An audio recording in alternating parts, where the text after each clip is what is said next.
നമസ്കാരം. നാട്ടുരാജ്യ ന്യൂസിലേക്ക് സ്വാഗതം. ഇന്ത്യ പാക് യുദ്ധം അതീവ ഗുരുതരാവസ്ഥയിലേക്ക് എത്തിക്കൊണ്ടിരിക്കുന്നു. പ്രാദേശിക തലത്തിൽ നാട്ടുരാജ്യ ന്യൂസ് ജനങ്ങളുടെ അഭിപ്രായം കേട്ട് നമ്മുടെ പട്ടാളക്കാർക്ക് കൊടുക്കാൻ ഒരു മനധൈര്യത്തിനു വേണ്ടിയാണ് വാർത്തയ്ക്കിറങ്ങിയത്. എന്നാൽ യുവതലമുറകൾക്കൊന്നും യുദ്ധം ഒരു വിഷയമല്ല, അവർ അത് കാണാറുമില്ല. നമ്മുടെ ഇന്ത്യ പാകിസ്ഥാൻ അതീവ യുദ്ധമായിരുന്നു ഇന്നലെ രാത്രിയിലൊക്കെ. നിങ്ങളുടെ അഭിപ്രായത്തിൽ എങ്ങനെ കാണുന്നു?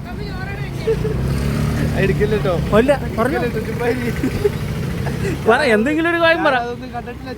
കണ്ടിട്ടില്ല, എന്നാലും എന്നാൽ നമ്മുടെ രാജ്യത്തെയും ജനങ്ങളെയും കൃഷ്ണമണി പോലെ സൂക്ഷിക്കുന്ന നമ്മുടെ മുതിർന്ന രക്ഷകർത്താക്കൾക്ക് പറയാനുള്ളത് ഇങ്ങനെ: നമുക്ക് ആ രാജ്യത്തോടല്ലാതെ നമുക്ക് വേറാനുള്ള നമുക്ക് പോകും.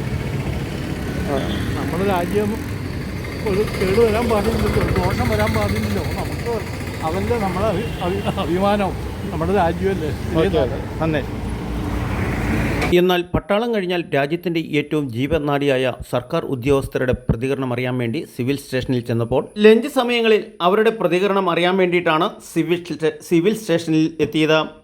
എന്നാൽ ജോയിൻറ്റ് കൗൺസിലിൻ്റെ നേതൃത്വത്തിൽ ജാഥ ക്യാപ്റ്റൻ MS സുഗതകുമാരി നയിക്കുന്ന ബാനർ ജാഥയുടെ സ്വീകരണമാണ് നമുക്ക് കാണാൻ പറ്റിയത്. എന്തായാലും സർക്കാർ ഉദ്യോഗസ്ഥരുടെ ജീവിതത്തിനു വേണ്ടിയിട്ടുള്ള ഒരു സമര പോരാട്ടം ആണല്ലോ എന്നോർത്ത് ബാനർ ജാഥയുടെ സ്വീകരണ പരിപാടികളും അല്പം കവർ ചെയ്തു.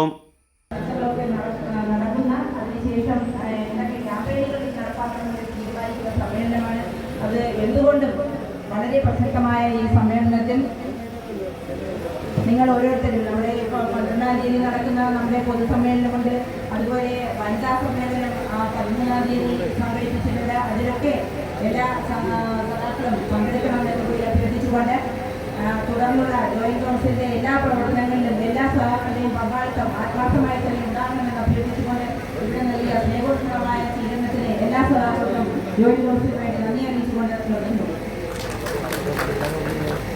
നമ്മുടെയെല്ലാം ദേശസ്നേഹത്തിനുള്ള നന്ദി അർപ്പിച്ചുകൊണ്ട് നാട്ടുരാജ്യ ന്യൂസിനു വേണ്ടി ക്യാമറയാൻ റിപ്പോർട്ടിംഗ് തൊടുപുഴ സിവിൽ സ്റ്റേഷനിൽ നിന്നും KK വിജയൻ.